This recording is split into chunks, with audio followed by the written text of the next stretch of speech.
जंगलात में जल जला। जंगलात में आधी रात को तबादलों के दहाड़ सुनाई दी। एक झटके में आरएफएस से वर्ग चार्ज तक 921 तबादले और पदस्थापन। 61 आरएफएस, 25 रेंजर ग्रेड प्रथम, 188 रेंजर ग्रेड द्वितीय, 69 forester, 82 assistant forester, 116 forest guard, 21 वर्ग चार्ज कार्मिकों के भी तबादले किए गए हैं। इसके अलावा 8 वाहन चालक, 11 चतुर्थ श्रेणी कर्मचारी, 17 मंत्रालय कर्मचारी, 120 पदोन्नति हुए।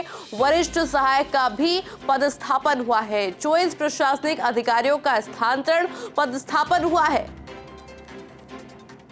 99 सहायक प्रशासनिक अधिकारी, 20 कनिष्ठ सहायक और अतिरिक्त प्रशासनिक अधिकारी के भी तबादले हुए। इसके अलावा 2 निजी सहायक ग्रेड प्रथम और 3 निजी सचिवों का भी पदस्थापन हुआ है। कार्मिकों में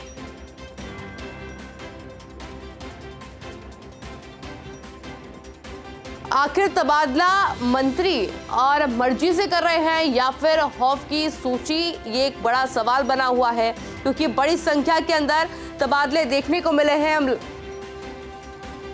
और इसी खबर पर अधिक जानकारी के लिए मेरे साथ में एसोसिएट एडिटर निर्मल तिवारी भी जुड़ चुके हैं। निर्मल जी, किस तरह से देख रहे हैं बड़ी संख्या के अंदर जो तबादले हुए हैं, पदस्थापन हुआ है? सुप्रभात आयुषी। देखिए, बहुत बड़ी मात्रा में, बहुत बड़ी संख्या में जो तबादले जंगलात में हुए हैं, उससे पूरे जंगलात में जलजला आया हुआ है। तमाम जो कर्मचारी अधिकारी हैं उनमें एक हड़कंप की सी स्थिति है कि एकदम ऐसी क्या जरूरत पड़ गई कि 1000 से ज्यादा तबादले करने पड़े। और खास बात यह थी कि जब सबसे ज्यादा जो तबादले हैं वो वाइल्ड लाइफ विंग में किए गए हैं। और इसमें खास बात देखिए कि वाइल्ड लाइफ, जो चीफ वाइल्ड लाइफ वार्डन है, वो खुद जयपुर में नहीं थे, कल रणथंभौर में थे। उनसे पूछा तक नहीं गया कि तबादले किस रूप में किए जाने चाहिए, कितने किए जाने चाहिए। मंत्री संजय शर्मा ने साफ तौर पर कहा था कि नीतिगत स्थिति अपनाई जाएगी, नीति अपनाई जाएगी तबादलों की, यानी कि जो 3 वर्ष से ज्यादा एक स्थान पर जमे उनके तबादले होंगे। किसी को भी गृह जिले में पदस्थापित नहीं किया जाएगा। लेकिन ये सब इस सूची में गौण नजर आया। अगर सीधे तौर पर देखें तो 61 आरएफएस यानी राज्य वन सेवा के 61 अधिकारियों को तबादले किए गए। जो रेंजर ग्रेड प्रथम है उनको 82 को बदला गया। 195 रेंजर ग्रेड सेकंड बदले गए। 69 forester, 82 assistant forester, 116 forest guard. इसके अलावा 21 वर्ग चार्ज कर्मचारी हैं। और अगर मिनिस्ट्रियल स्टाफ की बात की जाए तो उनकी संख्या भी सैकड़ों में है।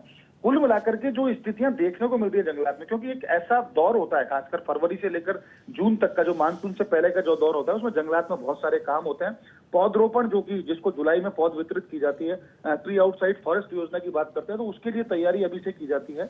वाइल्ड लाइफ में किस तरह के चेंजेस, बदलाव होंगे, उसकी तैयारी इस दौर में की जाती है। और ऐसे में इतने बल्क में, यानी इतनी बड़ी संख्या में तबादले हुए हैं, तो निश्चित तौर पर कहा जा सकता है कि इसमें कहीं ना कहीं नीति को भी नहीं अपनाया गया, न नियत को देखा गया, सिर्फ तबादलों की राजनीति इसको कहा जा सकता है। यानी राजनीति में बहुत ज्यादा तबादलों में जो राजनीति देखने को मिली, उसका असर ये हुआ कि चीफ वाइल्ड लाइफ वार्डन से नहीं पूछा गया। पीसीसीएफ एडमिनिस्ट्रेशन, अरिजीत बनर्जी भी दिल्ली थे, उनकी भी इसमें राय नहीं ली गई। इसमें सीधे तौर पर कहा जा सकता है कि जो पीसीसीएफ ऑफ है मनीष गर्ग और उनके मंत्री के बीच में जिस तरह का संवाद हुआ, उसके आधार पर ये तबादले किए गए। लेकिन निश्चित तौर पर इससे कहा जा सकता है कि जो फॉरेस्ट फोर्स है उसका मनोबल गिरेगा, क्योंकि जो वन बल है उसको, जो ग्रीन आर्मी जिसको कहते हैं, अगर उसमें इतने बल्क में अगर तबादले किए जाते हैं तो निश्चित तौर पर कहीं ना कहीं उनका जो आत्मविश्वास डगमगाता है, उनका मनोबल गिरता है। और मनोबल गिरता है तो निश्चित तौर पर इससे वन और वन्यजीव संरक्षण के कार्य सीधे तौर पर प्रभावित होंगे आयुषी। तो इसलिए कोशिश ये की जानी चाहिए कि कहीं ना कहीं नीति को अपनाया जाता, नियत को देखा जाता कि हाँ कौन, और जिस तरह की बात लगातार मंत्री संजय शर्मा ने पहले भी की थी और उच्चाधिकारी कह रहे थे कि जो नॉन परफॉर्मेंस। और निर्मल जी, बड़ी बात तो ये कि अभी 2 दिन और बढ़ा दिया गया है इस अवधि को, तो ऐसे में देखना हो कि आगे की तस्वीरें क्या कुछ होती है। बहुत बहुत शुक्रिया आपका तमाम जानकारी के लिए।